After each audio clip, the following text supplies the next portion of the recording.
Hi everyone, welcome to Aero Knowledge. Last video में हमने देखा था कि कार 145 इशू 3 जो जुलाई 2024 में इशू किया गया है उसमें क्या क्या चेंजेस है, प्रीवियस इशू से कंपेयर करें तो क्या नए डिफरेंसेस हैं, अप्रूव्ड मेंटेनेंस ऑर्गेनाइजेशंस के ऊपर उसका क्या इम्पैक्ट होने वाला है, उसको इम्प्लीमेंट करने की टाइमलाइन और इफेक्टिव डेट क्या है, क्या क्या एक्शंस मेंटेनेंस ऑर्गेनाइजेशंस को करने पड़ेंगे कंप्लायंस के लिए और कैसे ट्रांजिशन करना है from previous CAR 145 organisation to the new CAR 145 organisation. ये सारे पॉइंट्स हमने ब्रीफली डिस्कस किए थे। आज की वीडियो में हम लोग देखने वाले हैं in detail about the transition of CAR 145 from issue 2 to issue 3 which is the new issue, and इसको हम लोग देखने वाले हैं एक नए डॉक्यूमेंट के साथ। This document is Airworthiness Advisory Circular number 5 of 2024 which was released on 18th of December 2024। इस डॉक्यूमेंट को आप DGCA की वेबसाइट से डाउनलोड कर सकते हैं। सबसे पहले आप DGCA की वेबसाइट पे जाइए। DGCA की वेबसाइट पे जाने के बाद आप रेगुलेशंस एंड गाइडेंस में सिविल एविएशन रिक्वायरमेंट्स में चले जाइए और लेफ़्ट हैंड साइड में आपको सर्कुलर का एक ड्रॉप डाउन दिखेगा।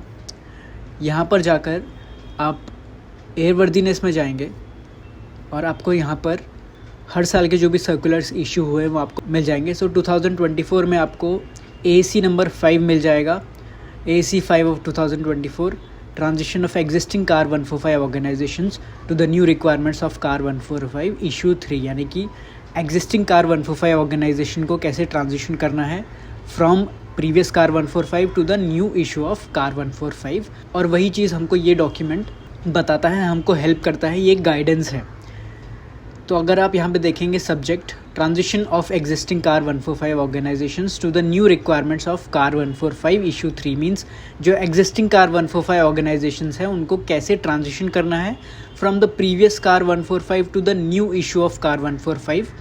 न्यू इशू मीन्स जिसमें नए चेंजेस आए हैं, नए रिक्वायरमेंट्स दिए हुए हैं, वो आपको कैसे कंप्लाई करना है, वो सारी गाइडेंस इस एयरवर्दीनेस एडवाइजरी सर्कुलर में आपको दिया हुआ है।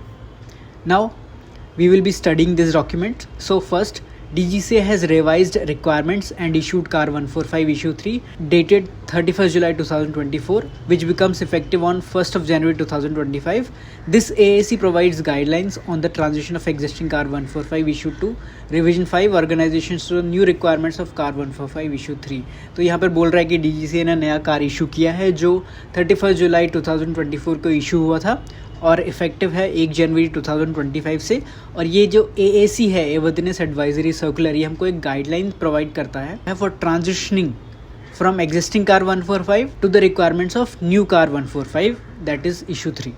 Okay, now note, existing approved maintenance organizations are supposed to be compliant with car 145 issue 2 revision 5 requirements। अब ये कहता है कि जो existing car 145 organization है they must be in compliance with the previous car 145।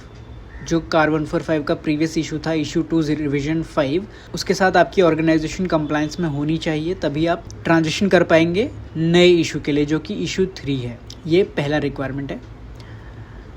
Now going to the introduction, car 145 along with newly introduced regulations, car CAO, car camo, car ML, तो ये cars भी नए इशू किए गए हैं। इनको हम आने वाली वीडियोस में देखेंगे, बट इस वीडियो में हम सिर्फ कार 145 देखने वाले हैं। और यहाँ पर स्ट्रक्चर दिया गया है CAR 145 maintenance organisation, all types of aircraft types and operation. Now बात करते हैं ट्रांजिशन की। फ्रॉम 1st of January 2025 each maintenance organisation that holds a valid approval certificate, हर ऑर्गेनाइजेशन, हर कार 145 ऑर्गेनाइजेशन जो वैलिड अप्रूवल सर्टिफिकेट होल्ड करती है कार 145 का under CAR 145 issue 2 revision 5, they should comply with the CAR 145 issue 3 requirements. उनको car 145 issue 3 के requirements के साथ कंप्लाई करना होगा from 1st of January 2025। Now there is a transition period allowing the maintenance organization to correct any findings of non-compliances with the new requirements in car 145 issue 3 transition finding until 30 जून 2026। अब आपको नए issue के साथ comply तो करना है, but आपको एक टाइम पीरियड दिया गया है सारी फाइंडिंग्स को करेक्ट करने का। मीन्स प्रीवियस कार के अकॉर्डिंग आपकी ऑर्गेनाइजेशन कंप्लायंस में थी, अब आपको न्यू कार के अकॉर्डिंग कंप्लायंस में होना है, बट दोनों के बीच में कुछ डिफरेंसेस है। वो डिफरेंस का गैप आपको फुलफ़िल करना है, जो भी रिक्वायरमेंट है। फॉर एग्जांपल SMS मैनेजर की रिक्वायरमेंट है, ये एक फाइंडिंग है।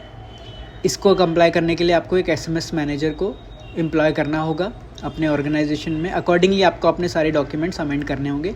तो इसके बीच में जो आपका टाइम जाएगा उसको ट्रांजिशन पीरियड का टाइम बोला गया है, और वो ट्रांजिशन पीरियड का टाइम आपको DGCA दे रहा है। इसीलिए ये ट्रांजिशन पीरियड आपका कब ख़त्म होगा? 30 जून 2026 को, यानी कि 1 जनवरी 2025 से नया कार का जो इशू है वो इफ़ेक्टिव हो चुका है, बट आपके पास फिर भी वक्त है 30 जून 2026 तक। Now, the main change introduced in the regulation is the required implementation of safety management system। जैसा मैंने बोला, जो मेन चेंज है आपके रेगुलेशन में वो ये है, आपको सेफ्टी मैनेजमेंट सिस्टम को इम्प्लीमेंट करना है अपने ऑर्गेनाइजेशन में, जो आपका मेंटेनेंस ऑर्गेनाइजेशन है। पहले मेंटेनेंस ऑर्गेनाइजेशन में सेफ्टी मैनेजमेंट सिस्टम नहीं होता था, बट कार 145 इशू 3 के अकॉर्डिंग सेफ्टी मैनेजमेंट सिस्टम को मैंडेटरी किया गया है। वो आपको इम्प्लीमेंट करना होगा अपने मेंटेनेंस ऑर्गेनाइजेशन के अंदर। पहले ये जो सेफ्टी मैनेजमेंट सिस्टम था ये car section 1 series C part 1 के अकॉर्डिंग इम्प्लीमेंट होता था, बट अब आपके कार 145 के अकॉर्डिंग कार 145 ऑर्गेनाइजेशन में इम्प्लीमेंट होगा। Second, SMS requires amongst others to implement hazard identification, risk management and safety assurance process and the designation of a safety manager. तो जब आप सेफ्टी मैनेजमेंट सिस्टम को implement करेंगे तो उसके साथ साथ आपकी ये सारी चीज़ें भी इसमें आ जाएंगी। Implementation of hazard identification, hazard को कैसे आइडेंटिफाई कर रहे हो अपने ऑर्गेनाइजेशन में, रिस्क मैनेजमेंट का तरीका क्या है, सेफ्टी एश्योरेंस प्रोसेस क्या है, एंड सेफ्टी मैनेजर आपको एक डेजिग्नेट करना होगा इस सेफ्टी मैनेजमेंट सिस्टम के under. To support the SMS process, several organisations requirements have been changed including the safety policy, internal occurrence reporting, competence of staff and compliance monitoring। Safety management system को implement करने के लिए आपके CAR 145 organisations की जो बाकी requirements थी उनमें भी चेंजेस किए गए हैं। जैसे आपके सेफ्टी पॉलिसी में चेंज किया है, इंटरनल ऑकरेंस रिपोर्टिंग को इंक्लूड किया है, competence assessment of the staff इसमें चेंजेस है, और कंप्लायंस मॉनिटरिंग को चेंज किया गया है, रिप्लेसिंग क्वालिटी एश्योरेंस। तो पहले आपका क्वालिटी एश्योरेंस होता था, क्वालिटी मॉनिटरिंग होता था, अब उसको कंप्लायंस मॉनिटरिंग कर दिया गया है, because this is all happening due to implementation of safety management system. तो आपका ये सब भी चेंज होगा। इन सबको चेंज करने के लिए आपके पास ये ट्रांजिशन पीरियड है। This safety risk and compliance monitoring management are considered part of the organisations overall management system. तो ये सेफ्टी रिस्क और कंप्लायंस मॉनिटरिंग मैनेजमेंट जो है वो आपके ऑर्गेनाइजेशन के ओवरऑल मैनेजमेंट का पार्ट बताया गया है। Section 2 of this AAC illustrates a typical process that may be followed by a maintenance organization for the transition from car 145 issue 2 revision 5 to car 145 issue 3। Section 2 जो है इस airworthiness advisory circular का, उसमें आपको एक इलस्ट्रेशन दिया गया है कि क्या प्रोसेस आपको फॉलो करना है कार 145 इशू 2 से ट्रांजिशन करने के लिए towards car 145 issue 3। Section 3 of this AAC guidance for organizations provides a step approach for the typical transition process। और Section 3 में आपको स्टेप बाय स्टेप अप्रोच दी गई है कैसे आपको ट्रांजिशन करना है। Section 4 में आपको बोला गया है it provides actions by DGCA। Section 4 में DGCA के एक्शंस मेंशन किए गए हैं। और अपेंडिक्स में क्या है? Appendix 1 details the changes in car 145 section A which applies to the technical requirements to be met by the organization। Appendix A में भी आपके कुछ चेंजेस दिए गए हैं under section A technical requirements के अंदर जो ऑर्गेनाइजेशन को अप्लाई होते हैं।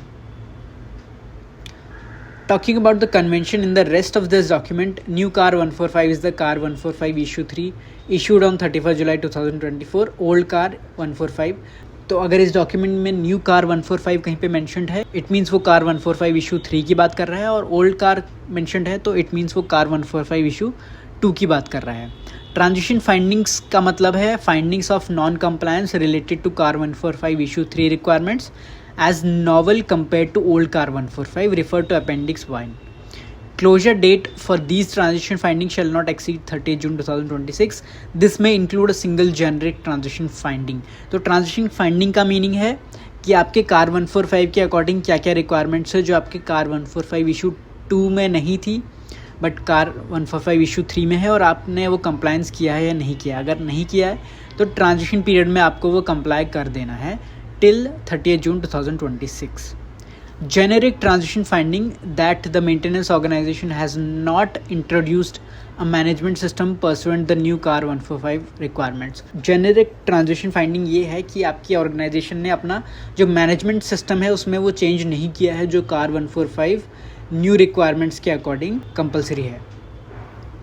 Oversight finding in this document is a finding raised against the requirements in old CAR 145 before the transition change is approved. Oversight finding आपकी वो फाइंडिंग है इस डॉक्यूमेंट में जो आपके पुराने कार के अकॉर्डिंग पॉइंट आउट हुई है before you get the approval for car 145 issue 3. तो आई होप यहाँ तक आपको क्लियर होगा. इसके बाद हम एक एक करके हर सेक्शन के थ्रू जाएंगे और देखेंगे कि किस सेक्शन में हमको क्या चेंजेस मिल रहे हैं.